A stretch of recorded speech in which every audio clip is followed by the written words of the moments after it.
Yo creo que la cultura, lo hemos dicho todos, y no basta volverlo a decir, es para vivir mejor, es para estar más felices, es para reencontrarnos en el universo de las emociones. Hoy la cultura nos permite ser muchas cosas al mismo tiempo y ejercer no solamente la diversidad como eso que nos relaciona con ese otro distinto, sino nosotros mismos, como seres profusamente diversos.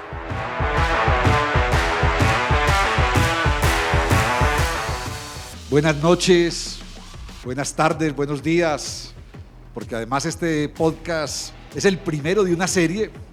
Tenemos el orgullo de hacerlo desde este bellísimo jardín botánico de Bogotá y vamos a conversar. Y para estas conversaciones desde Bogotá hay una referencia que me encanta. El más fructífero y natural ejercicio de nuestro espíritu es, a mi modo de ver, la conversación. Encuentro su práctica más agradable que ninguna otra acción de nuestra vida, por lo cual, si yo ahora me viera en la necesidad de elegir, concedería perder la vista antes que el oído o el habla. Y esto se dijo hace 500 años, El arte de la conversación, de Montaigne, y lo publicó Bogotá hace 3 años, en este libro, en el número 166 de Libros al Viento, una reflexión sobre la conversación. Y de eso se trata entonces. Santiago Trujillo, ¿para qué la cultura? Bueno, entre muchas otras cosas, para conversar. Cuando estábamos llegando a la Administración Cultural de Bogotá, con el alcalde Galán, nos preguntábamos de qué conversaba Bogotá. Y una de las apuestas, pero también propuestas de gobierno en su momento, fue cómo hacemos para transformar positivamente la conversación en la ciudad. Porque sentíamos que en medio de esta crisis de la democracia que se evidencia en todo el hemisferio de muchas maneras distintas, uno de los problemas fundamentales es que nuestras sociedades están empezando a conversar muy entrópicamente. Hay enormes dificultades no solamente para llegar a acuerdos, sino para entender cuáles son las preguntas que debemos hacernos como sociedad. Hay una crisis de preguntas y con ellas pues deviene necesariamente una crisis de respuesta. Y en Bogotá, de alguna manera, por la pandemia, por el paro social que tuvimos en el 2020, dos fenómenos estructurales y poderosamente transformadores de nuestra realidad, la conversación se había tornado pesimista. Los jóvenes, cuando salieron a las calles, muchos de ellos, tuve la posibilidad de reunirme con ellos cuando el PNUD y la Iglesia Católica hizo unos oficios para mediar en esa tensión tan grande que se había generado. Decían que no confiaban en su ciudad, no confiaban en su país, no confiaban en sus dirigentes y todavía mucho menos en sus instituciones. Y esa pérdida de confianza era, entre muchas otras cosas, una pérdida de la construcción común de un relato de futuro.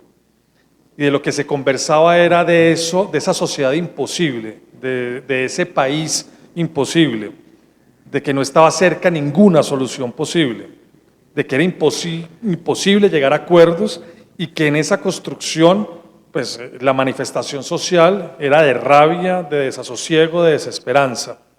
Y esa conversación que rompió en los territorios muchas relaciones intergeneracionales, afectivas, simbólicas, pero que también potenció otras nuevas, permitió instalar al menos en Bogotá la necesidad de que era necesario transformar la conversación que teníamos en la ciudad.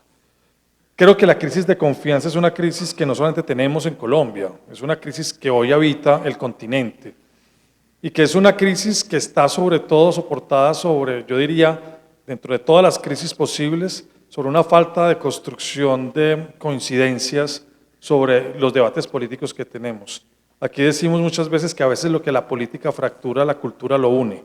Y nosotros hemos querido, en medio de tanta polarización, que la conversación ya no solamente gire en torno a todo en lo que no estamos de acuerdo, y como esos desacuerdos se vuelven códigos asertivos en donde las redes sociales leen qué queremos pensar y con quién queremos conversar, y así entonces nos segmentan en nichos y nos codifican en territorios unipersonales donde siempre no terminamos escuchando al otro diverso, sino a los que piensan como nosotros porque nos queremos escuchar a nosotros mismos.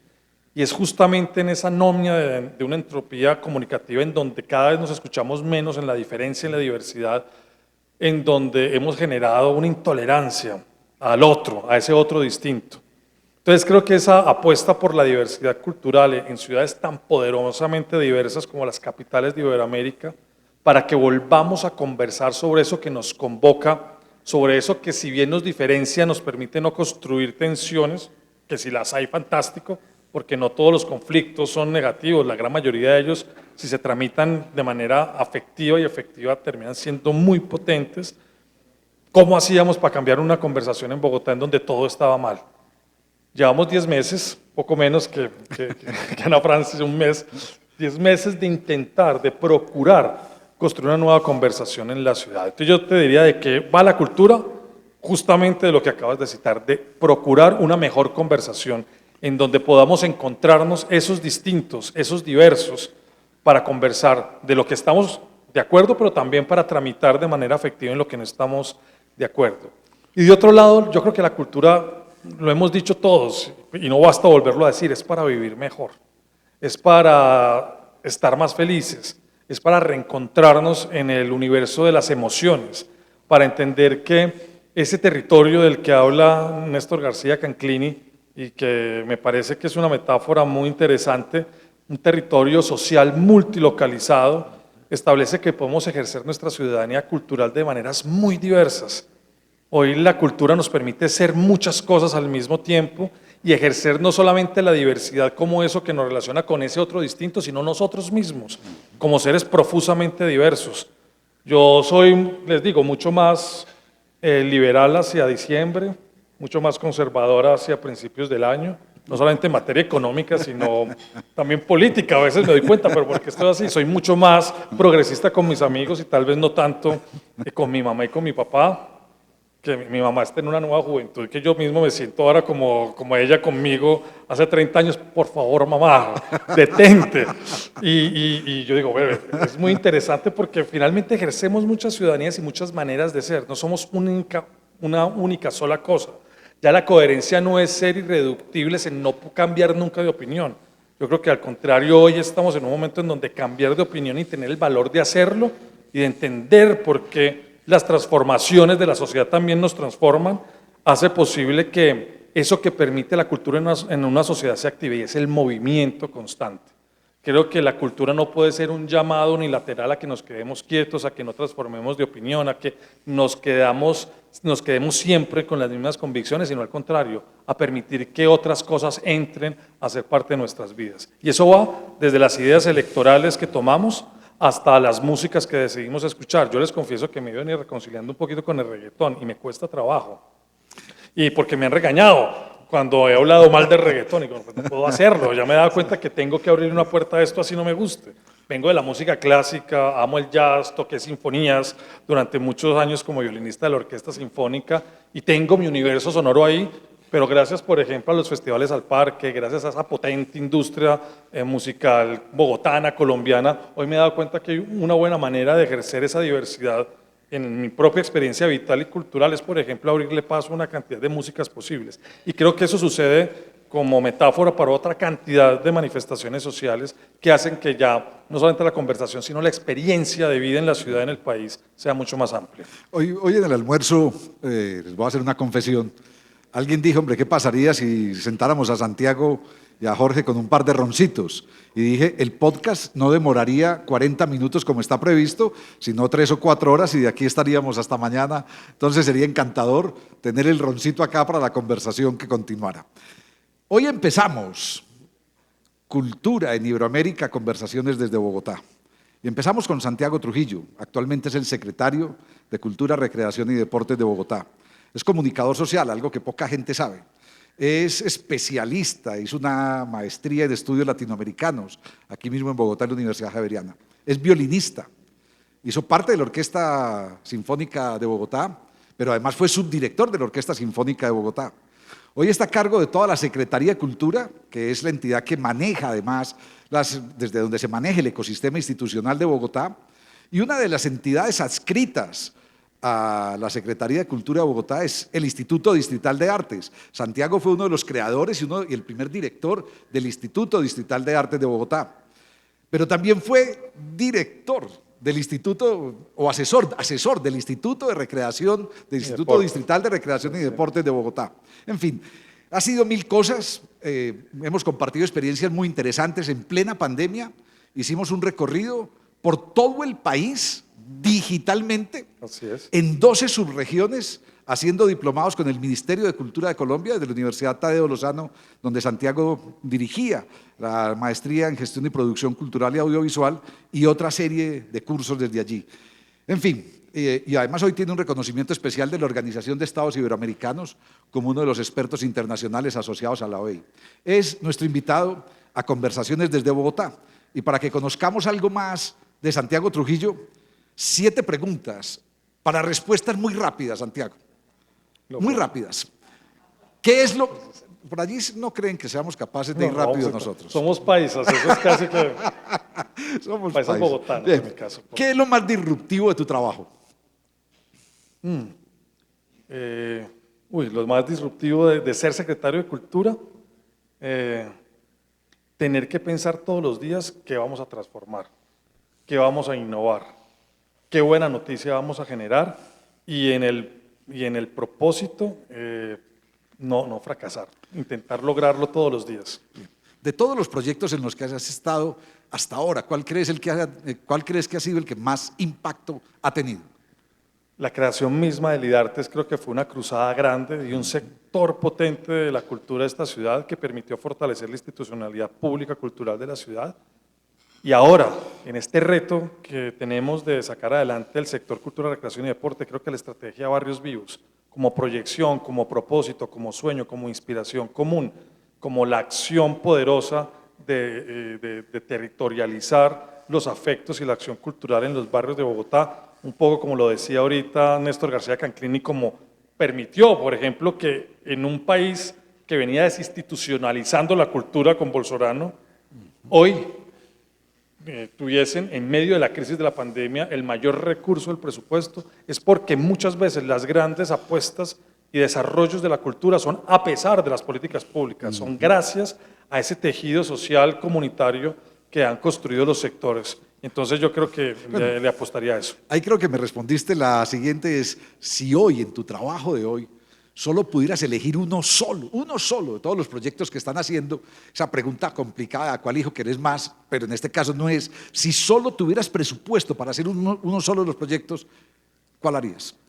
Yo creo que la estrategia Barrios Vivos que está empezando es la apuesta de largo aliento, no solamente para la institucionalidad cultural, para la epidermis, para el etos, para el espíritu cultural de Bogotá.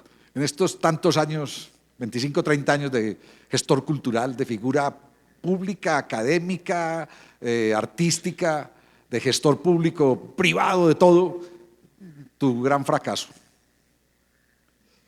Dios, muchos.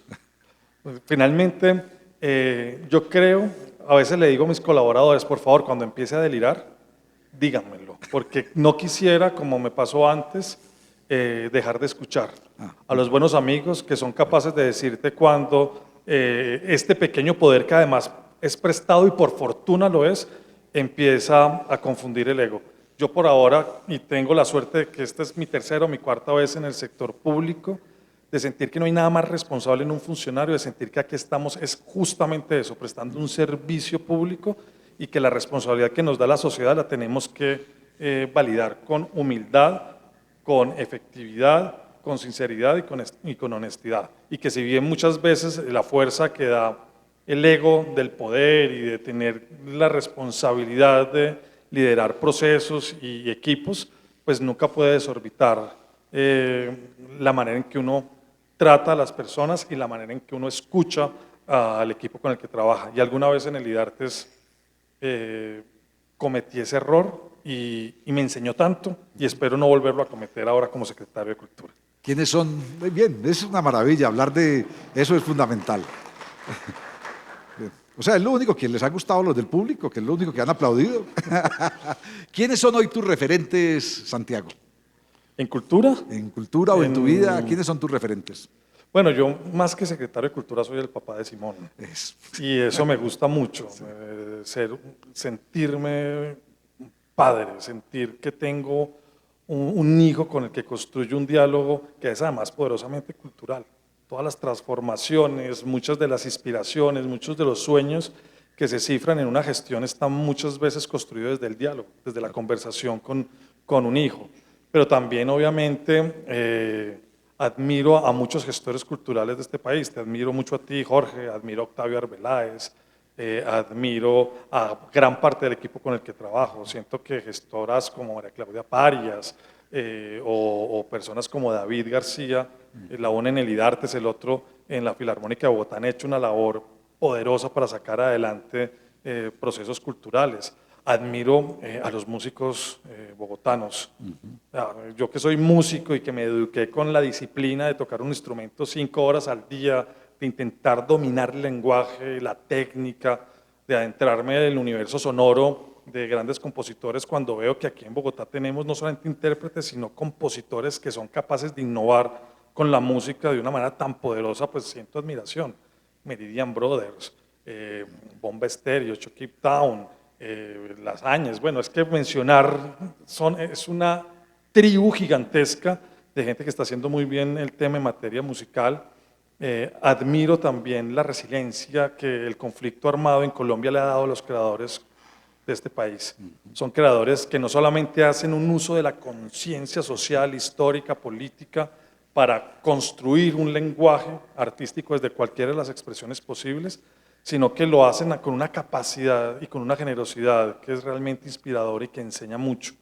Lo supimos cuando estuvimos formando a más de 130, 140 líderes culturales del Pacífico colombiano, todos viniendo con las mayores dificultades y aún así aportando tanta vitalidad y tanta fuerza a la cultura de este país. Entonces admiro un poco la fuerza cultural que tiene Colombia y particularmente la fuerza cultural que hoy tiene Bogotá.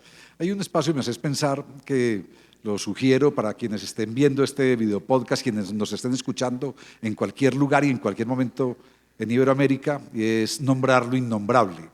El espacio de la Comisión de la Verdad de Colombia sobre el proyecto cultural de este país.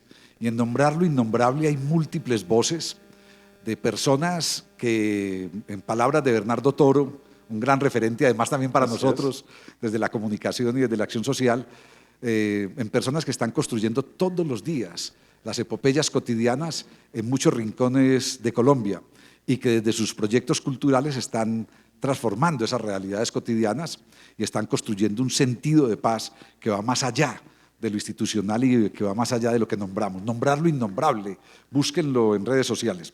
2 preguntas más sobre vos, una palabra que te defina hoy, una sola. Escucha, quisiera hacer cada vez, hacerle más honor a ese anhelo, ¿no? A veces me falta, pero todavía me interesa mucho escuchar.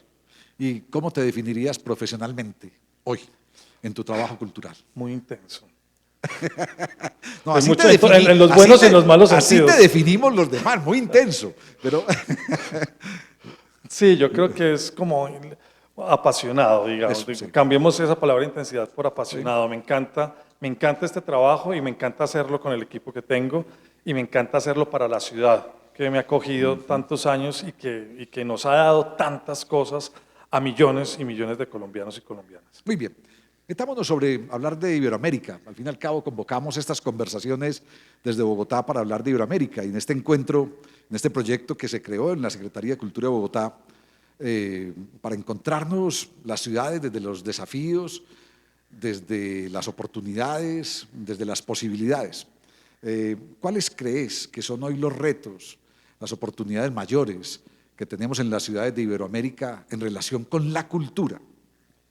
Eso es una gran pregunta. Creo que parte de la investigación que vamos a hacer responde a uno de esos grandes temas. El cambio social y el cambio cultural son 2 asuntos que van de la mano. Y creo que estamos en un momento, como siempre, de entender en qué crisis estamos. Yo creo que aquí no es como estamos en crisis, no, siempre hemos estado en crisis. La pregunta es en qué clase de crisis estamos. Y yo creo que hay un cambio social y cultural hoy que está claramente signado por la 4ª revolución tecnológica y por las mediaciones, relaciones, interacciones e intervenciones que esa revolución tecnológica está haciendo en la cotidianidad de las personas. Yo creo que el asunto medular de la investigación que estamos haciendo de la mano con OEI y que empieza por 4 ciudades de Iberoamérica pone como tema medular cómo esa relación que hoy los jóvenes tienen con las nuevas tecnologías está produciendo no solamente transformaciones en el consumo cultural, sino está produciendo transformaciones en los entornos culturales más importantes como la familia, el trabajo, el barrio, y creo que eso lo tenemos que pensar profundamente, porque ahí está, digamos, no solamente cifrado el futuro de nuestro oficio, sino también el futuro mismo de la sociedad. Me haces pensar en algo. Hay un amigo, Josep Ramoneda, él fue director del Centro de Cultura Contemporánea de Barcelona, hoy dirige una revista muy interesante de filosofía, La Maleta de Portbou, un gran filósofo. Y alguna vez, 2009, finales del 2009, a raíz de la crisis mundial de la economía causada por la caída de los mercados de Lehman Brothers, escribió un libro, se llamó Contra la indiferencia, y era un libro muy referido a Europa. Sí. Y decía, hombre, la crisis europea no es solo una crisis económica, nos han hecho creer que es una crisis económica, pero es una crisis política, es una crisis ética y es una crisis cultural. Y lo decía, y abreviando para la pregunta, decía, es una crisis política porque es la crisis de la democracia. ¿A qué llamamos democracia hoy? Nos lo planteó Néstor García Canclini en la conferencia de inauguración del seminario que estamos haciendo sobre cultura en Iberoamérica, Conversaciones desde Bogotá. Pero también dijo, es una crisis de inclusión, porque es la crisis del modelo de desarrollo y a quién incluye y a quién excluye los modelos de desarrollo. Es una crisis ética. No podemos permitir estas sociedades con las desigualdades que tenemos. Y ahí le sumó la crisis cultural, y a eso va mi pregunta, Santiago, en Iberoamérica y en Colombia. Dijo Josep Ramoneda, es una crisis cultural porque es la crisis de la indiferencia, y básicamente se refería a la indiferencia frente a esas enormes inequidades económicas y sociales. Sí. Desde la cultura, ¿qué es lo que podemos y debemos hacer urgentemente para enfrentarnos a esa inequidad y a este mundo que hemos construido en Latinoamérica, la zona del mundo mundial con mayor inequidad? Pues esa es la pregunta que nos supone mayor interés a todos los gestores culturales, porque digamos, siempre estamos acostumbrados a poner la cultura en un lugar, en una suerte de pedestal moral en donde todo lo que hace la cultura transforma positivamente la sociedad, y no siempre es así. Creo que lo primero es desnaturalizar como esta suerte de discurso romantizante de la cultura como eso que todo lo hace bien, que todo lo favorece. No, la cultura también ha sido muchas veces un mecanismo, un instrumento muy efectivo para justamente o normalizar o inclusive acentuar muchas de esas segregaciones, inequidades, exclusiones que existen en nuestra sociedad. Yo diría inclusive que en Colombia las causas del conflicto armado no solamente fueron causas económicas y políticas, fueron profundamente culturales. Y si hoy en Colombia tenemos un racismo de Estado, si hoy en Colombia tenemos una crisis de reconocimiento de género tan compleja, en donde pues, es evidente que hay unas dificultades ahí si tenemos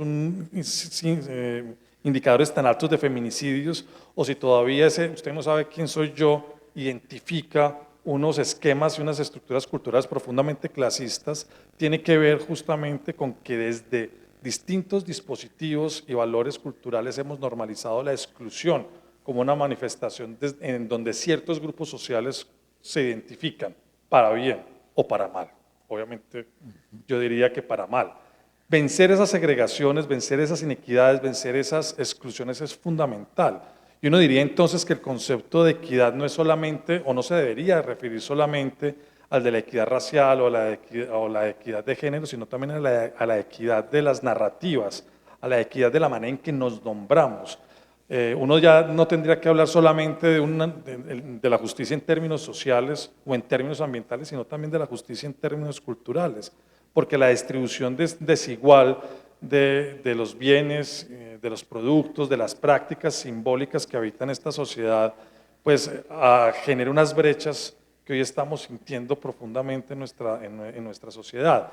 Y lo que hace una buena política cultural es vencer esas brechas, es afirmar esas equidades, es problematizar esas exclusiones y creo que eso es lo que hemos venido haciendo en esta comunidad de gestión cultural, que muchas veces, a pesar de los gobiernos de turno, tiene que ser resiliente, pero también tiene que ser poderosamente creativa para procurar soluciones que venzan esas discriminaciones históricas. Entonces, primero, yo diría, hay que poner la cultura en su lugar. Hace grandes cosas, pero también puede hacer muy malas cosas.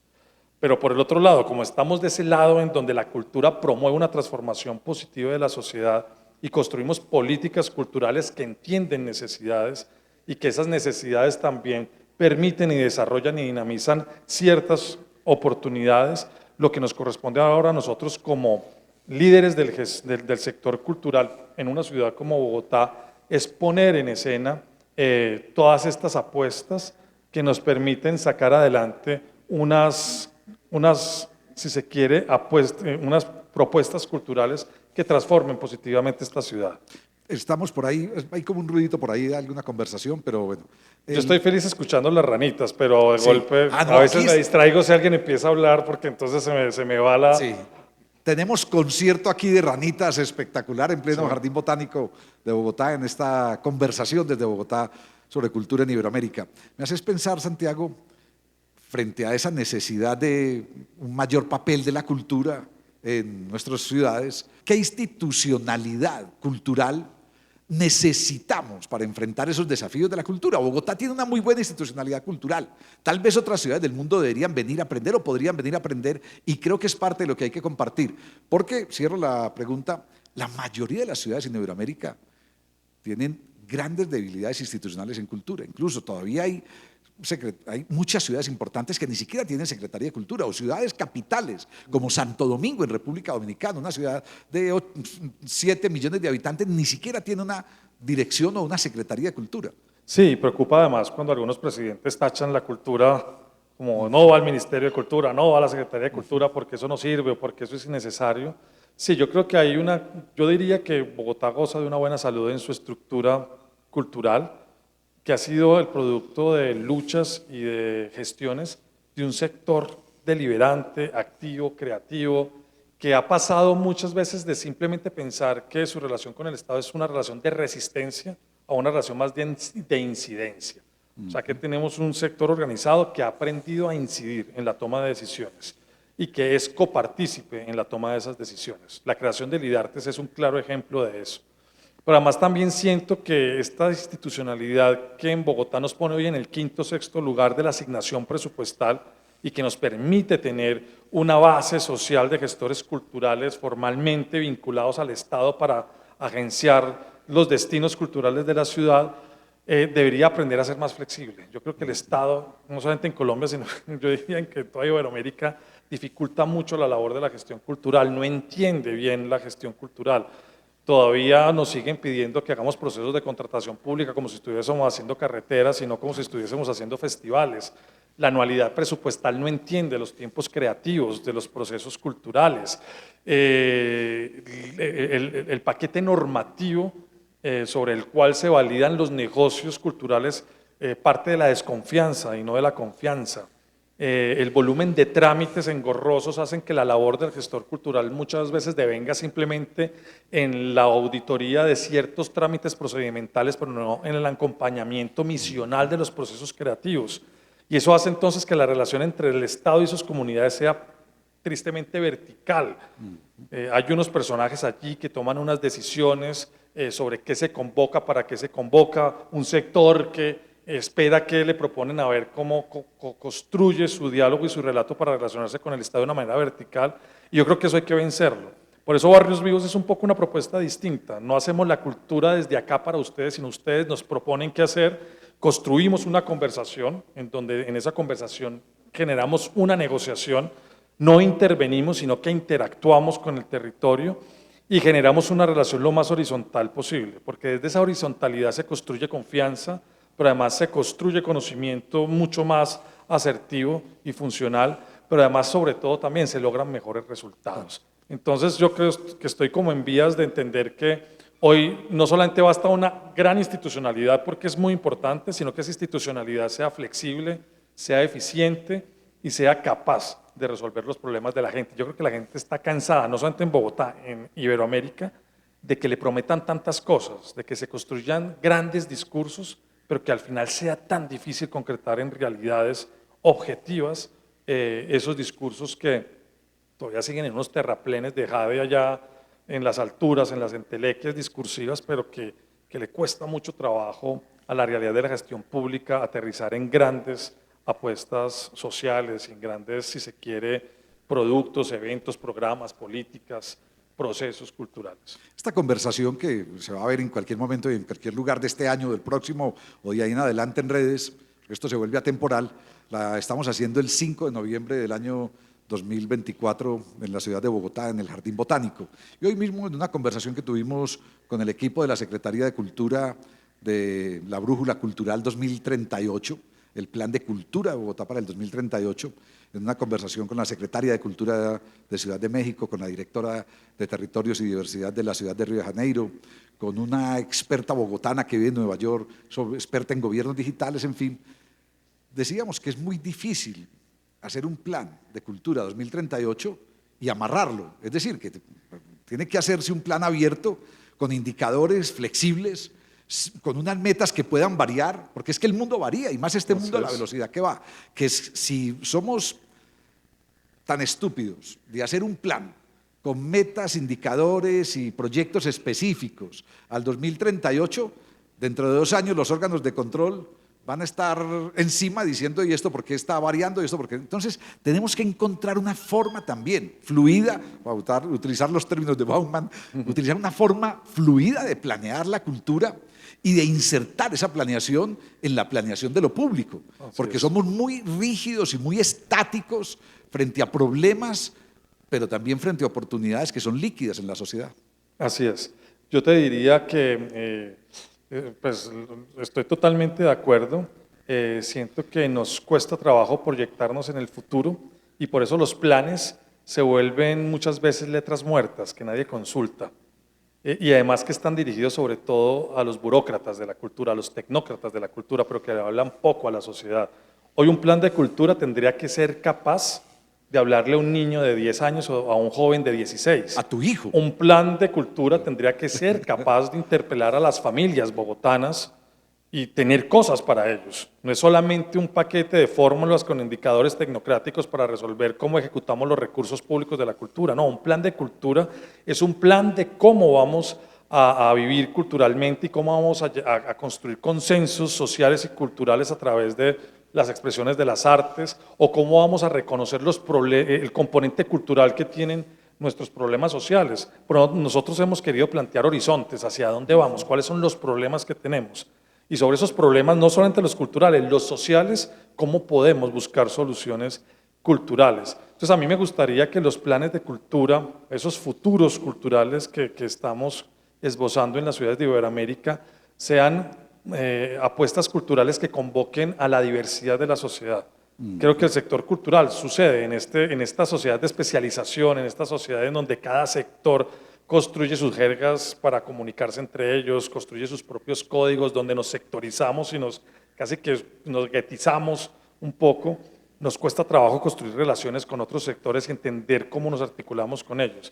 Yo creo que hoy un plan de cultura tiene que ser capaz de entender de qué va la cultura con la educación, con la salud, con la seguridad, con el desarrollo económico, con la protección del medio ambiente, de qué va con las nuevas tecnologías, de qué va con las nuevas conformaciones de las familias, de qué va con el mapa de los deseos de las nuevas generaciones, cómo están amando hoy las personas, qué decisiones laborales o no laborales están tomando los jóvenes. Tendría que tener un plan de cultura que ponga en cintura y en debate la crisis de la academia como referente de, digamos, de fortalecimiento y de crecimiento social, que tendría que poner en discusión cómo la cultura podría afianzar los procesos de gobernanza territorial o la crisis de la democracia de la que hablabas antes. O sea, yo creo que la cultura no solamente es cómo resolvemos los problemas profesionales de quienes trabajamos en la cultura. Y siento que muchas veces los planes culturales y los debates que construimos en estos foros nacionales e internacionales se quedan mucho en los problemas sectoriales, en los problemas gremiales. Yo creo que la cultura tiene que hablar de una manera mucho más clara al resto de la sociedad. Por eso otro proyecto que es hermano de este, que es Escuela de Futuros, plantea una premisa similar. O sea, el futuro siempre nos lo han dibujado los economistas y los abogados. Ellos nos dicen por dónde tenemos que ir. Claro. Pero ¿qué tal si el futuro también lo pintan, lo cantan, lo escriben, lo filman desde la cultura y lo pensamos desde aquí, desde la cultura? Además, desde el mundo de las interacciones, que es lo que hoy vivimos. Y me haces pensar que hace un par de años Santiago y yo compartimos un espacio en Señal Colombia, en un programa de televisión, y nos entrevistaron a ambos, y los dos nos poníamos de acuerdo en algo y decíamos que el proyecto cultural no debe ser el proyecto de la Secretaría de Cultura, no solo de la Secretaría de Cultura. Y decíamos, el proyecto cultural tiene que ser el proyecto de todo un gobierno municipal, de todo un gobierno departamental, en el caso brasilero estatal o en el caso mexicano estatal, tiene que ser un proyecto de país. Es decir, el proyecto cultural no puede ser solo el proyecto cultural. Yo me metí en la grande cuando era secretario de Cultura de Medellín porque hice una afirmación ante 300 artistas de todas las áreas y dije, yo no voy a permitir que ustedes, el sector cultural, secuestre la cultura. Yo soy el secretario de Cultura de Medellín, no soy el secretario del sector cultural. Y creo que eso tendríamos que entenderlo cada vez más, porque la cultura es lo que hace la Secretaría de las Mujeres, la Secretaría de Infraestructura, la cultura es lo que hace la Secretaría de Desarrollo Económico, la cultura es el modelo de gobernante o el discurso de la persona que está a cargo del gobierno. Es decir, cada uno de estos son hechos culturales que tienen que ser significados y significantes en nuestro país. Nos quedan pocos minutos y a mí se me quedaron muchas preguntas en el papel, no iba a decir en el tintero, pero ya no usamos tintero. Pero quiero hacer un par de preguntas más para cerrar. Hoy, ¿cómo están redefiniendo las tecnologías digitales las dinámicas urbanas? ¿Y qué efectos tiene esto en la construcción de una sociedad más segura, más equitativa, más saludable en Iberoamérica? Ese va a ser un tema que nos va a convocar durante 3 años en Bogotá. Yo diría que entre los tecnofílicos y los tecnofóbicos hay que encontrar una tercera vía, un camino intermedio. O sea, no podemos ser ingenuos de reconocer que unas transformaciones culturales negativas o al menos preocupantes, que un manejo no ético y no claro de la apropiación que los niños y los jóvenes hoy pueden estar teniendo de ciertas redes, de ciertos instrumentos y tecnologías, puede estar generando afectaciones. Pero tampoco podemos ser ingenuos de pensar que hay un universo gigante de oportunidades que están transformando y revalorando procesos de aprendizaje, procesos de creativos, procesos de comunicación a gran escala, y cómo encontrar esos lugares, esos caminos intermedios, creo que se vuelve un reto gigante de las políticas públicas, de las políticas sociales, de los países y de las ciudades en las próximas décadas. Luego siento que la tecnología es una gran oportunidad, pero que si no se entiende, si no se maneja, si no se regula, si no se fomenta de una manera inteligente, concertada, informada, puede generar también dificultades. Y lo digo como secretario de Cultura, también lo digo como padre de familia, lo digo también como miembro de la comunidad, porque me enfrento, o sea, mientras yo estoy por un lado fomentando la creación digital con determinación y siento que ahí hay una enorme oportunidad de generar empleo joven de calidad para miles de personas en la ciudad. Por el otro lado, no sé cómo construir una relación con mi hijo que le permite estar menos tiempo al frente de una pantalla y de golpe quiera tocar el violín y recibir como ese legado que yo le quiero entregar. Por favor, toca un poquito de violín y ya. Entonces yo me enfrento, digamos, como entre el ánimo de construir una política pública y afianzar la creación digital por parte de niños jóvenes en una ciudad que necesariamente tendrá que marcar allí un camino de desarrollo del sector cultural, a ser un papá que tiene dificultades para establecer con sus hijos unas reglas básicas para saber cuánto tiempo tiene que estar en una pantalla y cuánto tiempo no. Y creo que tanto una cosa como la otra hacen parte de una misma preocupación, pero también de una misma oportunidad que tenemos que empezar a gestionar de una manera más inteligente, menos reactiva, sino mucho más prospectiva en las ciudades del siglo XXI que nos está tocando a nosotros administrar. Hace unos días en una reunión con el equipo de Acción Cultural Iberoamericana, una de las integrantes del equipo, Andrea García, que es la más joven, nos dejó como medio aburridos a todos porque éramos unos ineptos para la inteligencia artificial y no habíamos usado las plataformas, no nos habíamos metido ni con el famoso ChatGPT, nada. Entonces, antes de esta entrevista, empecé a usar ChatGPT para estas conversaciones. Y le hice una pregunta, al ChatGPT. Le dije, hombre, ¿qué debería preguntarle a Santiago Trujillo Escobar? Sí. ¿Qué debería preguntarle? Y me dijo, puedes preguntarle sobre la comunicación y el arte. ¿Qué papel crees que juega la comunicación en la creación artística contemporánea? La comunicación no es simplemente una acción como subsidiaria del proceso creativo, es en sí mismo el proceso creativo. Ahorita que hablábamos, y aquí hay un debate en el país sobre, por ejemplo, el valor de los monumentos, qué es un monumento, qué no lo es.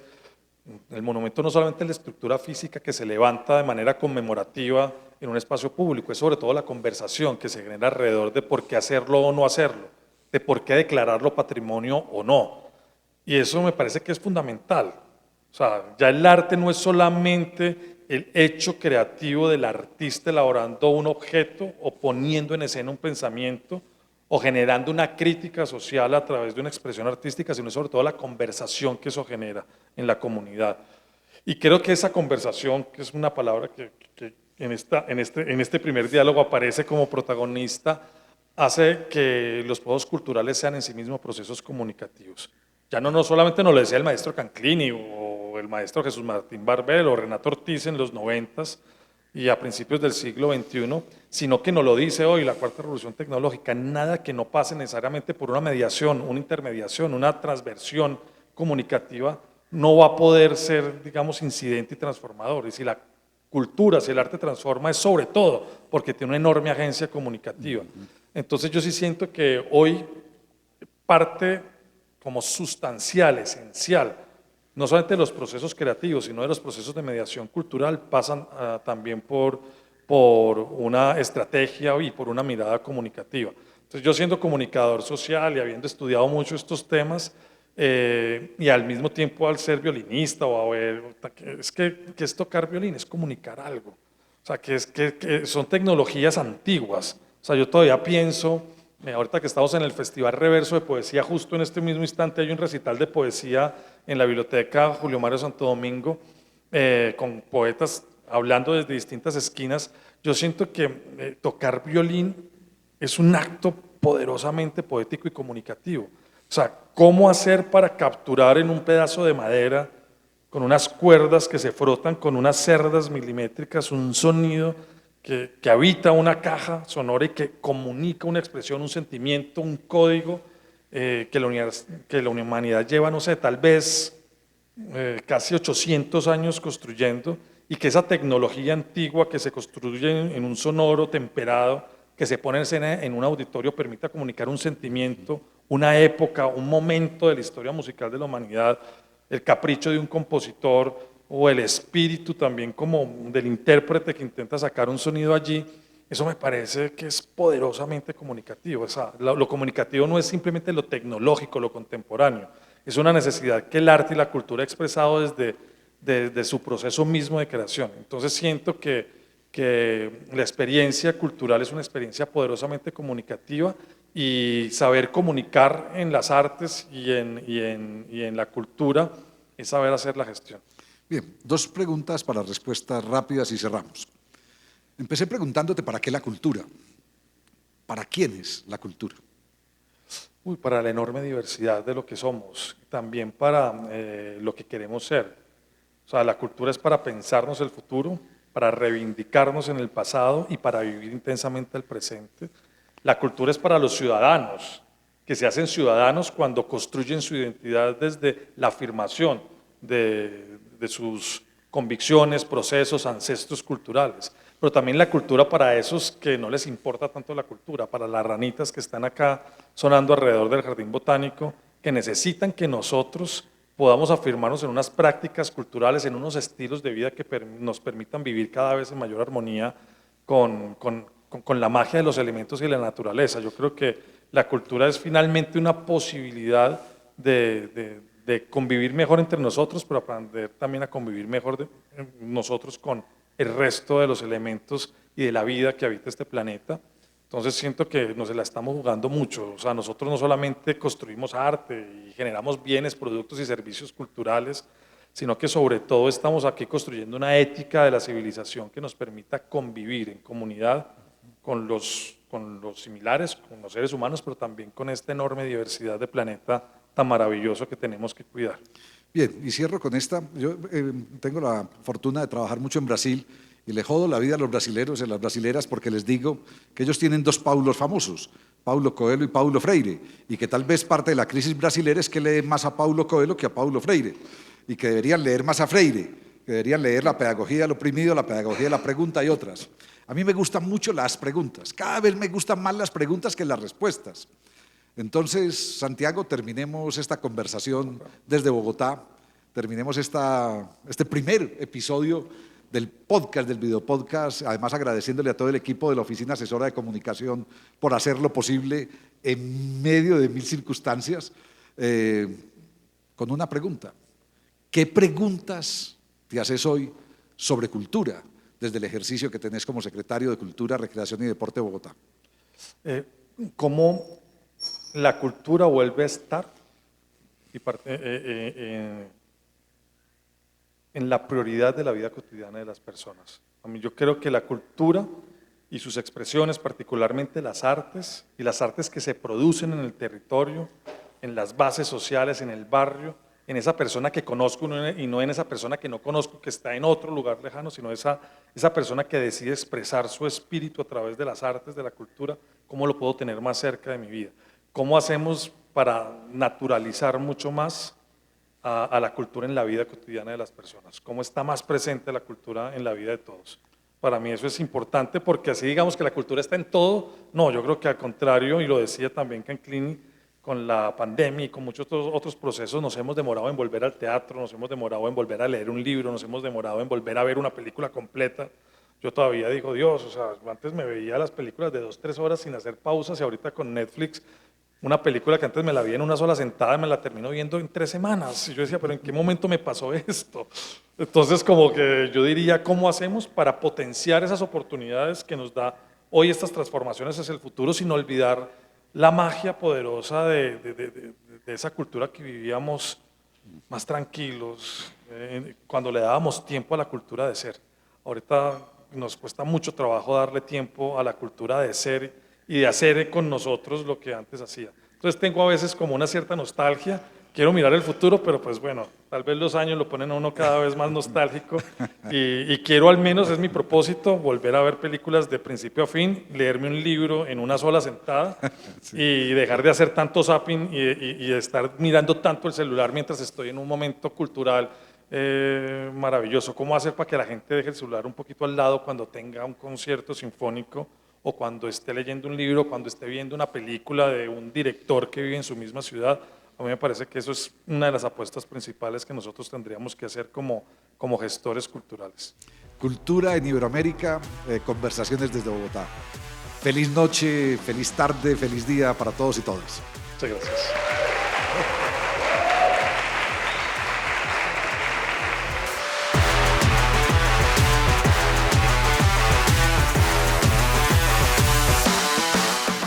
Bogotá, mi ciudad, mi casa. Alcaldía Mayor de Bogotá.